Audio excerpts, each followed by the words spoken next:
A 15-year-old girl sits in court, smirking after confessing to murder. But when prosecutors read her diary entries aloud, that smirk disappears fast. What she wrote will haunt you. On October 21, 2009, 9-year-old Elizabeth Olten disappeared while walking home from a neighbor's house on Lomo Drive. It was a typical autumn evening in St. Martin's, Missouri, a small town where everyone knew their neighbors and children played freely outside. Elizabeth's mother, Patty Price, described her daughter as happy little girl when she left her home about 5 p.m. after begging to go play with Bustamante's younger sister. Price said she told Elizabeth to be back for dinner at 6 p.m. but never saw her again.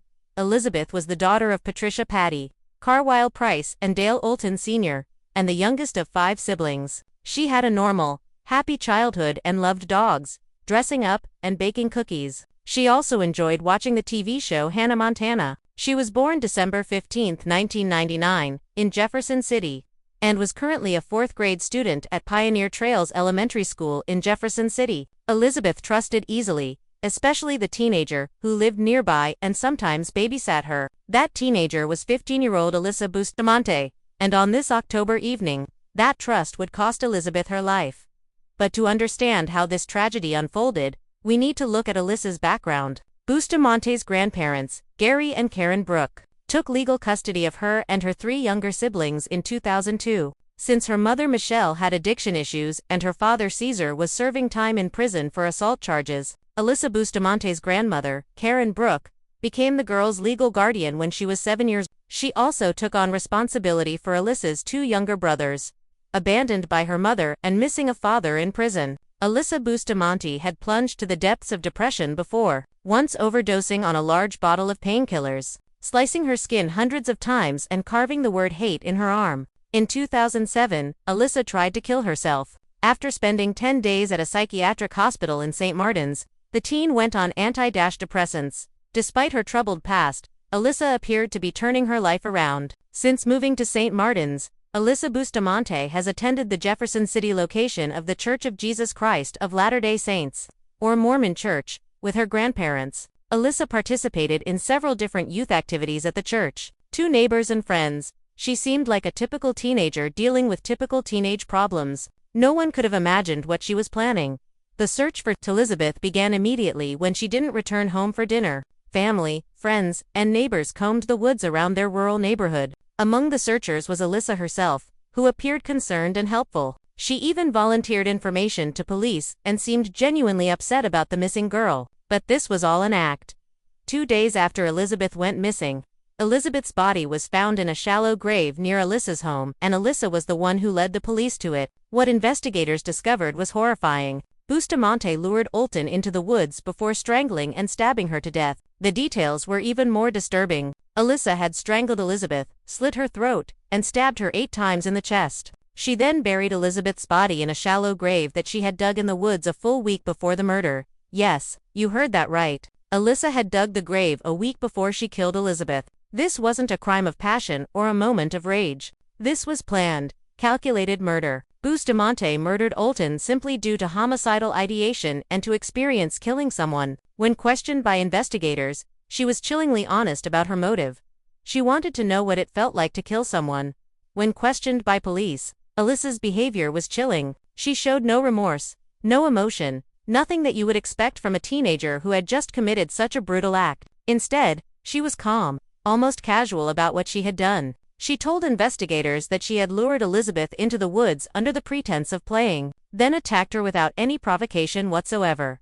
The investigation revealed disturbing details about Alyssa's mental state leading up to the murder. Bustamante was taking antidepressants and had spent 10 days in a mental health facility. She had been cutting herself regularly and had posted disturbing content on social media platforms, including references to violence and death. Her online presence painted a picture of a deeply troubled teenager who was fascinated with dark subjects. If cases like this fascinate you as much as they disturb you, hit that subscribe button. We dive deep into the psychology behind the headlines every week on Accused. Police had evidence in Bustamante's own handwriting that she murdered someone. During the investigation, authorities discovered Alyssa's diary. What they found inside would become the most compelling evidence in the case. The diary entries revealed a disturbed teenager who had been fantasizing about murder and violence. but it was the entry she wrote on the night of Elizabeth's murder that truly shocked everyone involved in the case. The diary entry was particularly disturbing because it showed not only a complete lack of remorse but actually revealed that Alyssa had enjoyed the experience. She described the murder in detail, including how it made her feel. The language she used was casual, almost excited, as if she were describing a fun activity rather than the brutal murder of a child. When the case went to trial in 2012, that diary entry was read aloud in court. The disturbing journal entry, in which she describes how exhilarating it felt to kill her 9-year-old neighbor Elizabeth Olten, was read aloud during Bustamante's sentencing hearing. Bustamante, who admitted stabbing, strangling and slitting the throat of the young neighbor girl, wrote in her journal on the night of the killing that it was an amazing and pretty enjoyable experience, then headed off to church with a laugh. That's right, after brutally murdering a 9-year-old child, Alyssa went to church and laughed about it. The courtroom fell silent as these words were read. Family members of Elizabeth broke down in tears. Even hardened court reporters and bailiffs looked disturbed. And Alyssa, her smirk finally disappeared. For the first time since her arrest, she seemed to understand the gravity of what she had done. The diary entries revealed more than just her thoughts on the murder itself. They showed a pattern of disturbing behavior and thoughts that had been building for months. The entries detailed her fascination with death and violence, her self-harm behaviors, and her growing desire to hurt others. Mental health experts who later examined the case noted that the diary provided a rare glimpse into the mind of someone capable of such calculated cruelty. What makes this case even more tragic is that there were warning signs that could have prevented this tragedy. Testifying in her defense, Bustamante's imprisoned father described a family history of drug abuse, depression, and suicide attempts. Her behavior at school had become increasingly concerning, and she had been receiving mental health treatment. However, the system failed to recognize the true extent of her dangerous thoughts and impulses. In October 2012, Elizabeth's mother filed a wrongful death lawsuit against Pathways Behavioral Healthcare, alleging that the clinic could have prevented the violent tendencies of the teenager. The lawsuit claimed that the mental health facility had failed to properly treat Alyssa's dangerous tendencies and had missed crucial warning signs that could have prevented Elizabeth's death. The question that haunted everyone was simple: how could a 15-year-old be capable of such calculated cruelty? Child psychologists who examined the case noted that while teenage brains are still developing, the level of planning and the complete lack of empathy displayed by Alyssa was extremely rare and disturbing. Prosecutors described it as a thrill killing. The impact on the Olten family was devastating. Elizabeth is survived by her mother, Patty Price, her father, Dale Olten Sr., 2 sisters, Stephanie, Adrian, and Candace Olten, 2 brothers, Anthony Olten and Dale Olten Jr. Each family member had to live with the knowledge that their beloved Elizabeth had been murdered by someone she trusted, someone who killed her simply out of curiosity. During the sentencing phase of the trial, Elizabeth's family members gave powerful impact statements that brought the courtroom to tears. They spoke about the bright, loving child they had lost and the hole her death had left in their lives. They described Elizabeth's dreams of becoming a teacher and a veterinarian, dreams that would never be realized because of Alyssa's selfish act. "If I could give my life to bring her back, I would." Those are the words from Alyssa Bustamante to the family of her victim, Elizabeth Olten, prior to Bustamante receiving a life sentence in prison for the killing that took place in October 2009.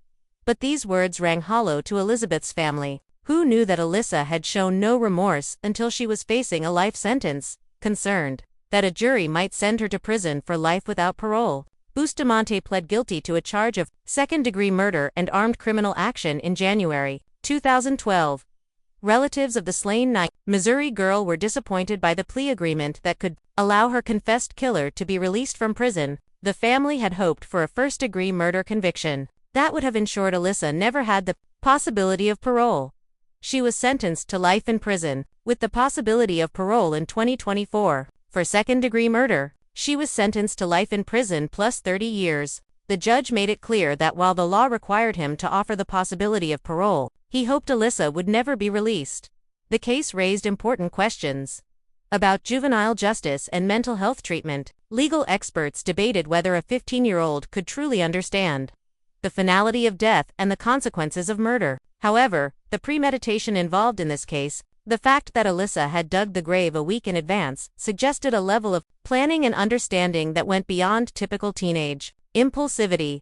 Mental health advocates used this case to highlight the importance of early intervention and proper treatment for troubled youth. They argued that if Alyssa had received more intensive mental health care, Elizabeth's death could have been prevented. The case also sparked discussions about the warning signs of potential violence and how communities can better protect children from those who might harm them. Today, Alyssa Bustamante is serving her sentence at the Chillicothe Correctional Center in Missouri. She had her first parole hearing in 2024, which was denied. The parole board cited the calculated nature of her crime and the lack of genuine remorse as reasons for the denial. Elizabeth's family members attended the hearing to ensure their voices were heard and to advocate for keeping Alyssa behind bars. The impact of this case extends far beyond the immediate families involved. It serves as a stark reminder that evil can sometimes wear the face of an ordinary teenager. It shows us the importance of taking mental health warning signs seriously and the devastating consequences when dangerous individuals slip through the cracks of our systems.